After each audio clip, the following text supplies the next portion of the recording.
Hallo, herzlich willkommen zu einer neuen Serie und heute geht es um Akustikgitarre, Easy Strumming.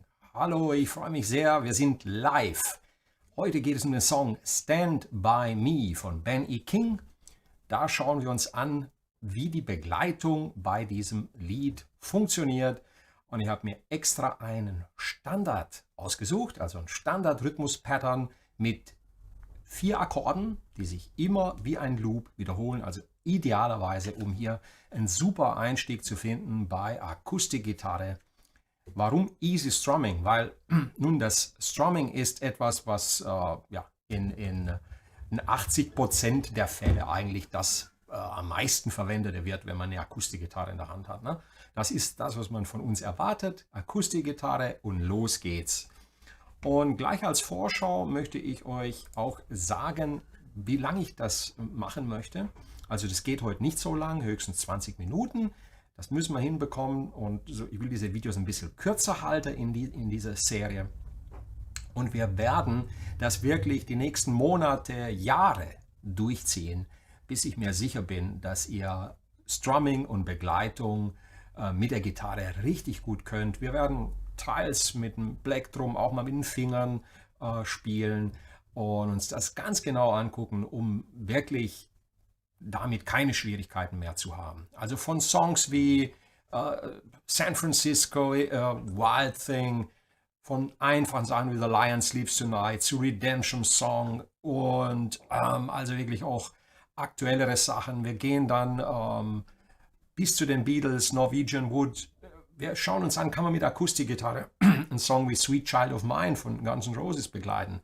Nobody Knows You When You're Down and Out, Hotel California und so weiter. Old Love haben wir schon gemacht, aber ich habe hier eine Riesenliste mir hier für euch für die nächsten Monate aufgeschrieben.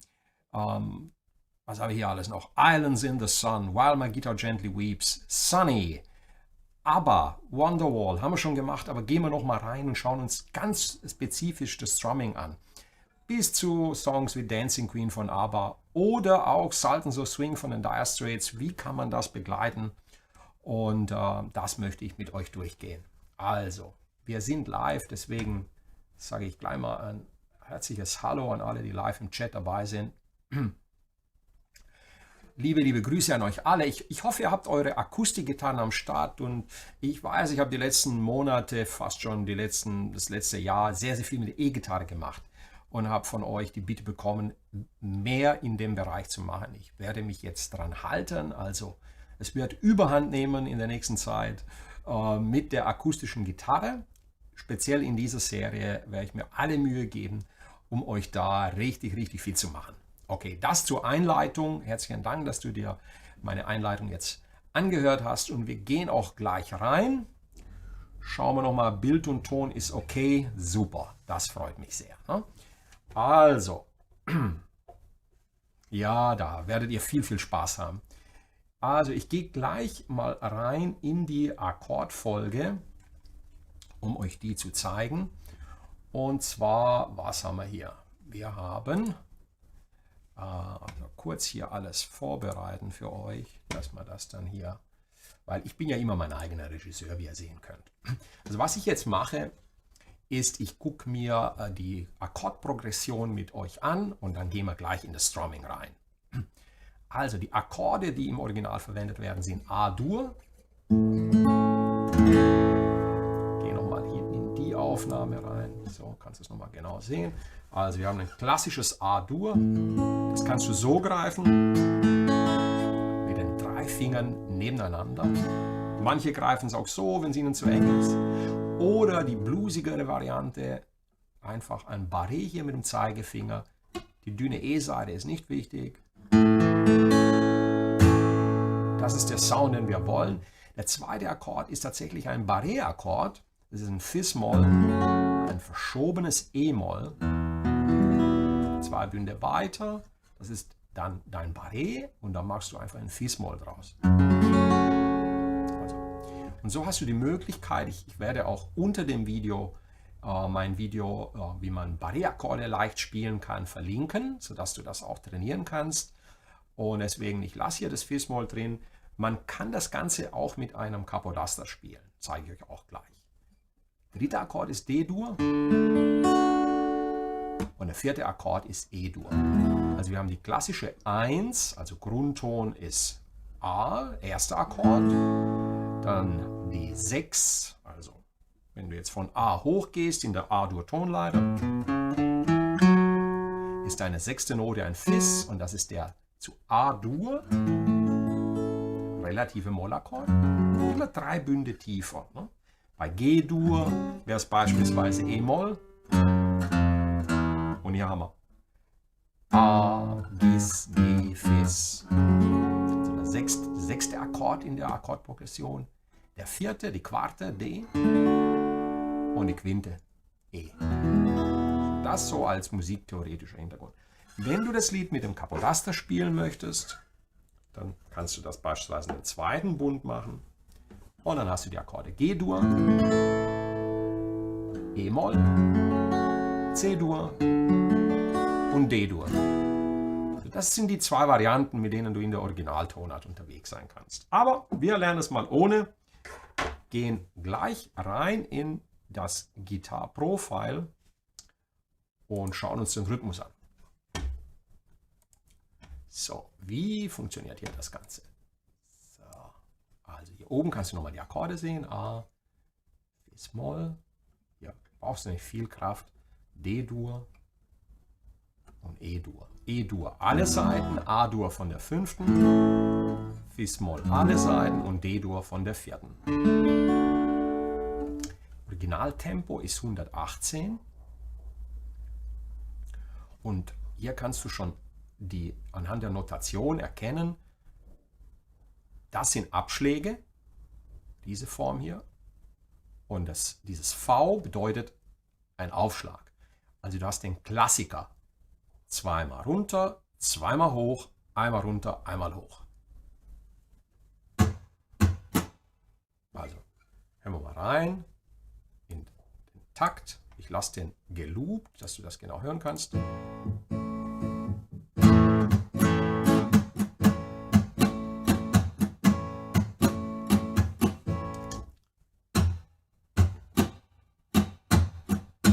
So übe ich das und zeige ich das auch gerne den Schülern, ist, dass du als erstes den Schlag trainierst, ohne den Akkord zu spielen. Einfach die Finger hier drauflegen, ganz sanft die Saiten berühren.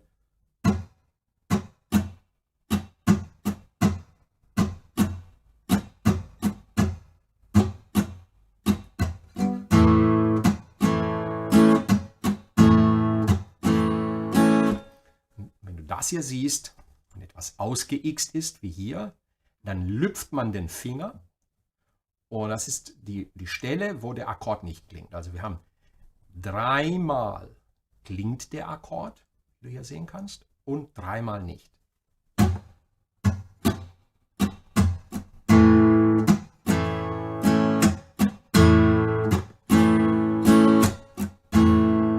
So, wie stoppt man den Klang?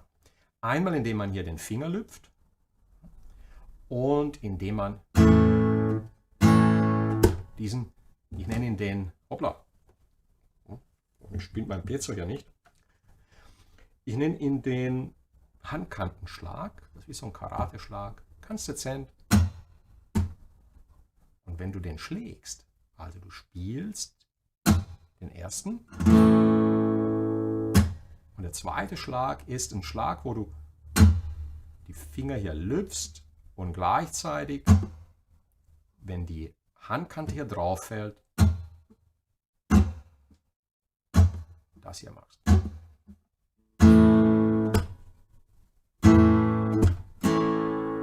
Man kann auch einfach nur den Schlag ausführen, beispielsweise wenn man das Plektrum weglegt.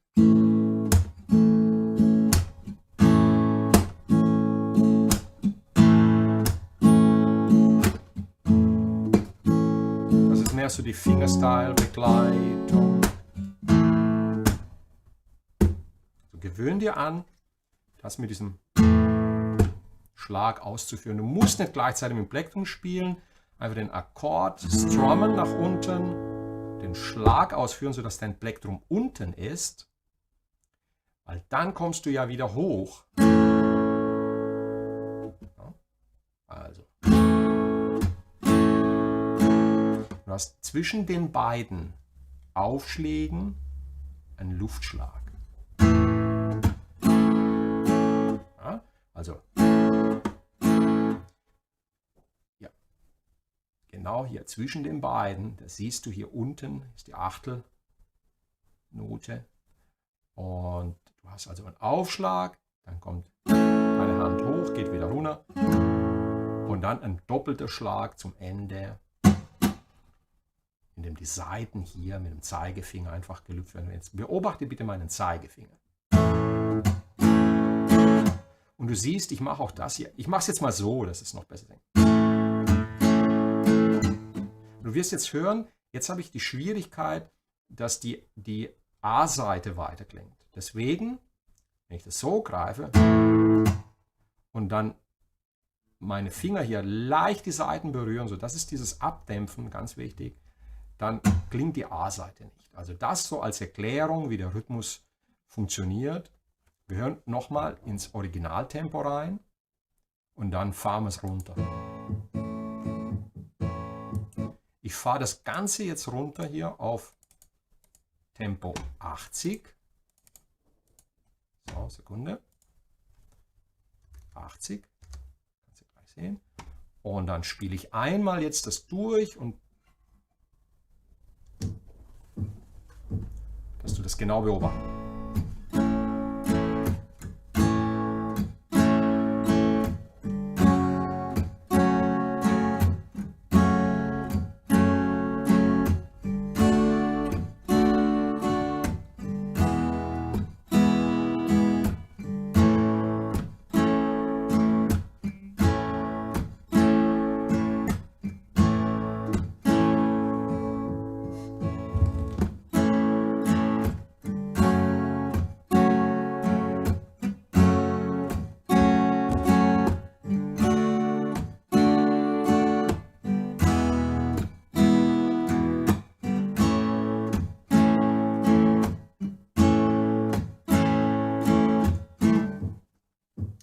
Mit dem Loop kannst du das dann genauso im Guitar Pro-File dann auch üben.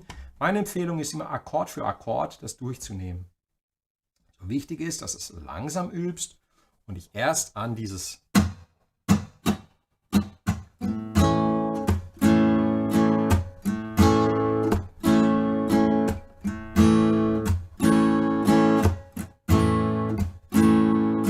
und dann den Wechsel hier auf das Fis-Moll, Zeigefinger ausstrecken.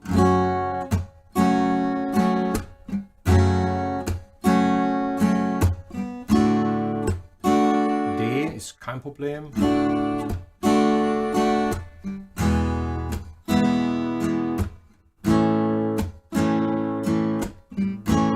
Nur darauf achten, dass bei D von der D-Seite gespielt wird. E-Dur alle Seiten.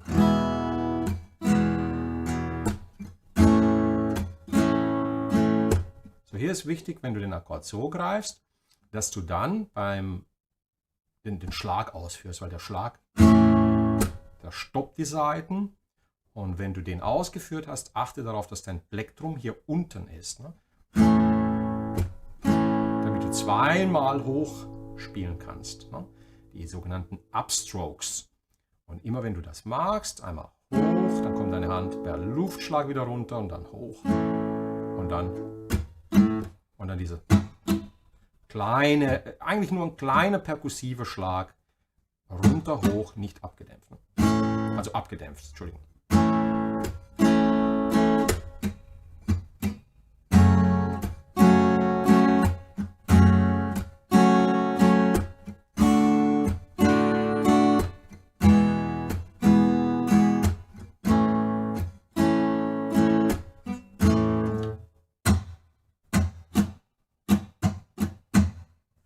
Das ist der absolute Klassiker, was die Begleitung angeht. Also das wirst du bei so vielen Balladen, Popsongs haben.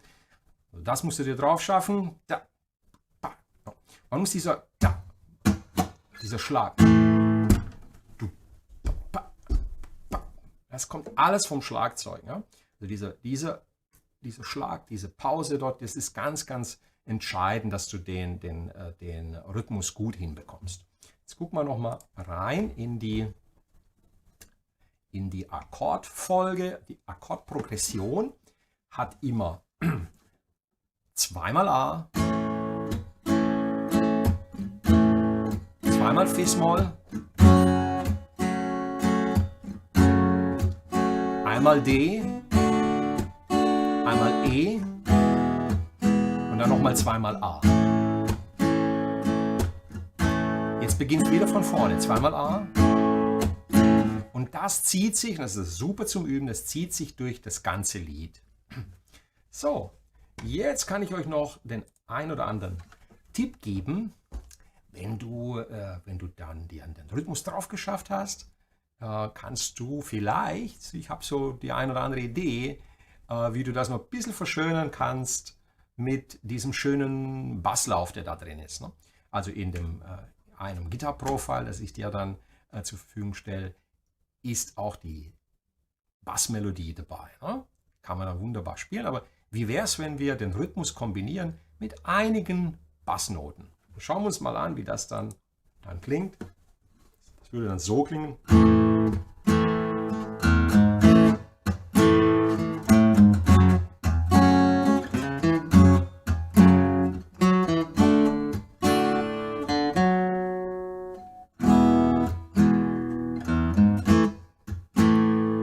Was genau mache ich hier? Ich spiele die leere E-Seite und dann hier mit dem kleinen Finger ein Ass.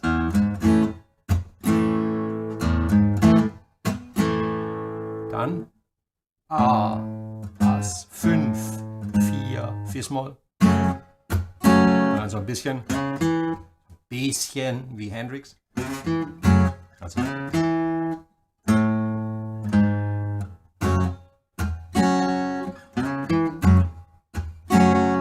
dann hier das Fis auf der D-Seite. E, D, 4, 2, 0 auf der D-Seite. Aber die 0 spiele ich nicht mehr. Die 0 ist schon der Beginn vom D-Dur-Akkord. Dann die leere D-Seite und ich springe wieder auf den Fis. Also 0, 4, E.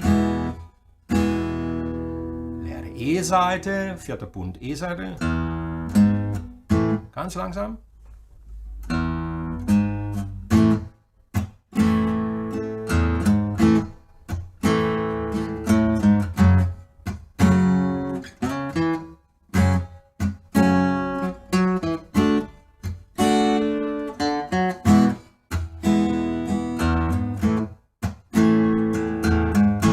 Spielen wir mal das durch mit dem Gitarre Profile von Anfang an und mit der Verschönerung. Ich bleibe auf Tempo 80, ganz entspannt. So, dann kannst du das nochmal verfolgen, was ich dann hier gemacht habe.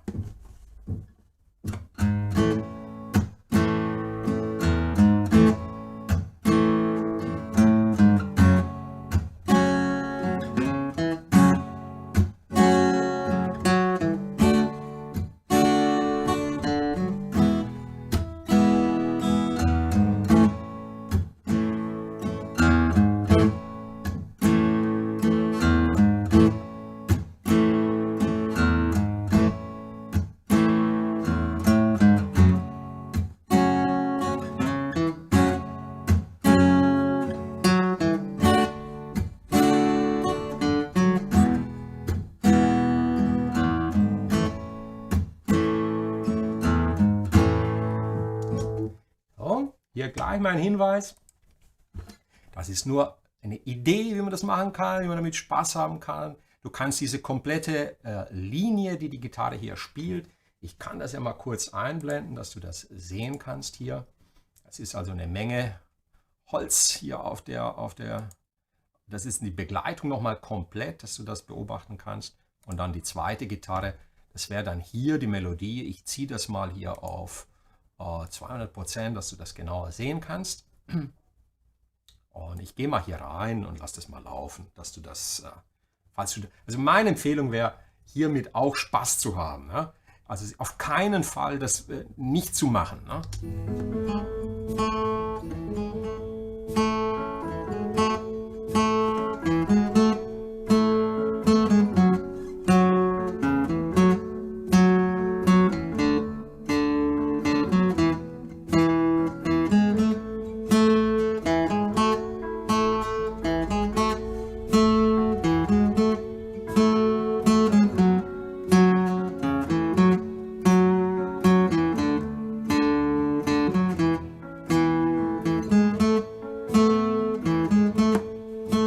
Ist das nicht süß?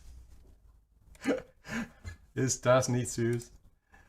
Es ist einfach nur, also ich entschuldige mich schon bei euch für den üblen Ohrwurm, den ich euch heute ja verpasst habe mit diesem Song. Also, fassen wir zusammen. Was haben wir? Wir haben 4 Akkorde. Diese 4 Akkorde sind praktisch seit Let It Be das ultimative Rezept für einen Hit. Wir haben also eine 1, 6, 4, 5er Progression, Grundakkord, Sechste als Mollakkord, Quarte und Quinte. Wir sind in A-Dur, haben die Akkorde A-Dur, Fis-Moll, D-Dur und E-Dur. Und wir haben den klassischen Begleitrhythmus. 2 runter, 2 hoch und ein Doppelschlag.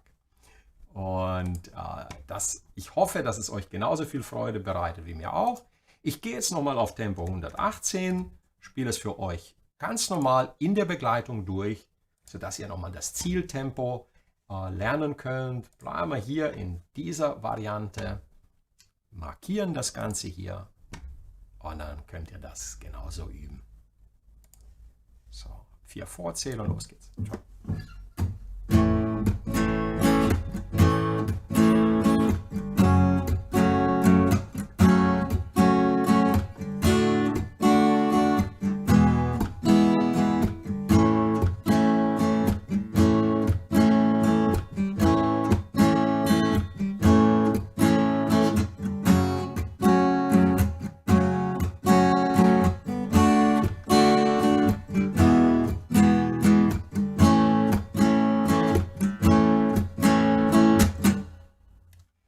Super, also was kann ich euch noch an Tipps mitgeben? Probiert es auch mal ohne das Plektrum. Ich spiele dann so mit Daumen und Zeigefinger und mache diesen Schlag.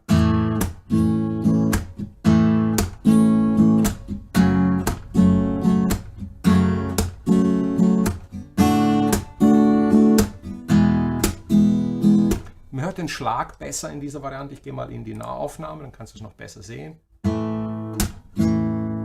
Denk dran. Auch hier ist es wie mit dem Plektrum. Du spielst mit dem Zeigefinger, machst einen Schlag und dann kommst du mit dem Zeigefinger wieder hoch zweimal.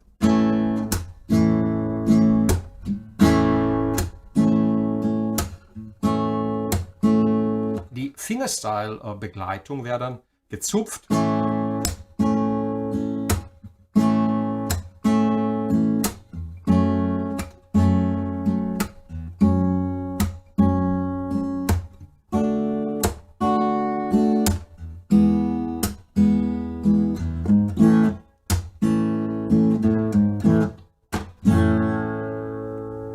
So, ihr Lieben, ich gucke jetzt noch kurz in den Chat hinein, ob da noch Fragen aufgetaucht sind. Und ich hoffe, es hat euch genauso viel Spaß gemacht wie mir auch. Schön. Dankeschön. Ist das auf einer E-Gitarre nicht spielbar? Selbstverständlich kannst du das auch auf einer E-Gitarre spielen. Es ist aber auf der akustischen Gitarre das Thema der Serie heute ist das Strumming. Und Strumming kannst du auch auf der E-Gitarre spielen. Ich empfehle dir dann eine Zwischenposition zu nehmen bei den Sounds, bei einer Paula die Mittenzwischenposition, bei einer Strat vielleicht die vordere Zwischenposition und beim Strumming auf der E-Gitarre die Lautstärke zurückdrehen. Also das ist der wichtigste Tipp, den ich dir geben kann. Einfach den Volumenpotti um vielleicht 4, also von 10 auf 6 runterdrehen, sodass du dann einfach auch diese Technik mit der Zeit wird sie auch älter. Ne? Da knackt es dann mal wie in den Knochen. Okay, und dann kannst du das auch auf der elektrischen Gitarre begleiten. Genau. So. Ja, das ist jetzt, was Rüdiger wollte wissen, wie ich den Amp eingestellt habe. Das ist ein Mikrofon-Preamp, den ich verwende auf dem Helix. Und wenn du jetzt genau hinhörst, ist der Klang der Gitarre, das ist jetzt unverstärkt. Und wenn ich lauter mache, bleibt genau der Klang. Also ich habe im Helix einen Mikrofon-Vorverstärker genommen und ein bisschen Hall drauf. Ich weiß nicht, ich mache mal noch lauter. Könnt ihr den Hall hören? Dann wird das ein bisschen wärmer klingen.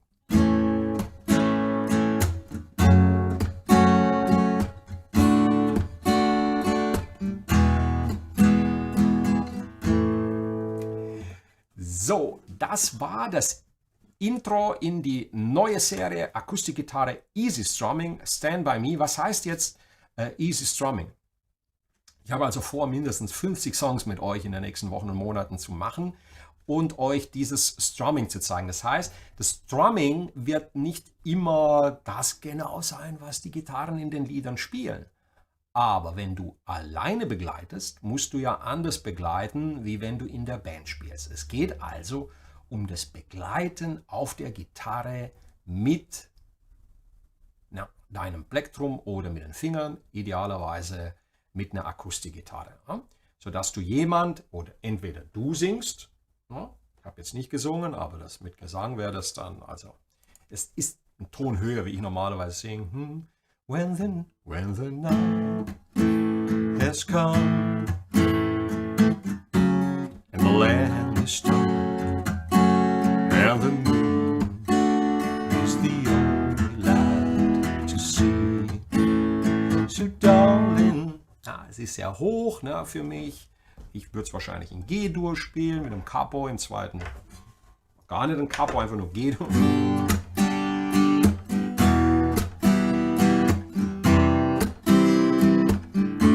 Die Variante für dich, wenn du es ein bisschen tiefer singen möchtest. Ne?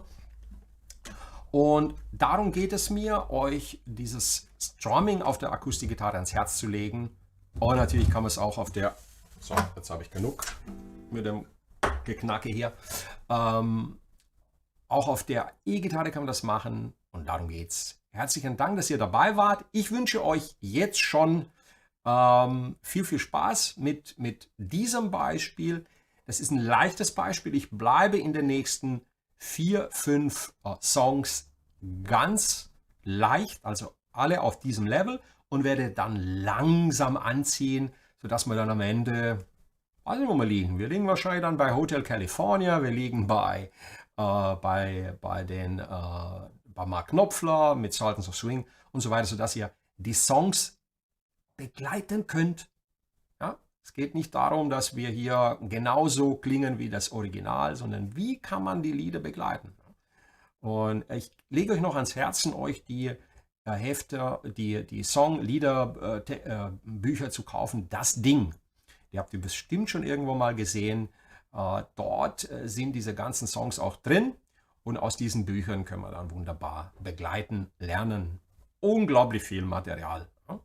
Über 1200 Songs wurden da, glaube ich, oder 1600 mittlerweile. Es gibt also 4 Das Ding-Bücher in Rot, Blau, Grün und Gelb. Und da sind über 1600 Lieder drin. Also auf jeden Fall vielleicht zulegen, sodass man damit auch arbeiten kann. Okay, ihr Lieben, also herzlichen Dank. Ich freue mich schon, euch in der nächsten Strumming-Session wieder dabei zu haben. Das ist ein Basisrhythmus, bitte drauf schaffen, weil damit können wir dann mindestens aus den 1600 können wir ein Drittel davon fast mit diesem Rhythmus schon begleiten. Okay? In diesem Sinne wünsche ich euch viel Spaß weiterhin mit der Gitarre. Heute war das mehr ein Einstieg für Anfänger. Es wird auch wieder Material für Fortgeschrittene geben. Aber diese Serie ist mir ganz, ganz wichtig. Ich weiß, da ist ein hoher Bedarf bei euch und das möchte ich mit der Serie abdecken. Und es werden ganz fantastische Lieder kommen. Ich freue mich schon auf Abba. Ich sage jetzt mal von Abba bis Zappa. Gehen wir durch alles durch. In diesem Sinne, ganz liebe Grüße von mir. Viel Spaß beim Gitarre spielen. Und ja, bitte teile diese Serie. Gib einen Daumen hoch. Falls du noch nicht abonniert hast, bitte hinterlasse ein Abo, läute die Glocke, das hilft dem Algorithmus. Und bis zum nächsten Mal. Ciao!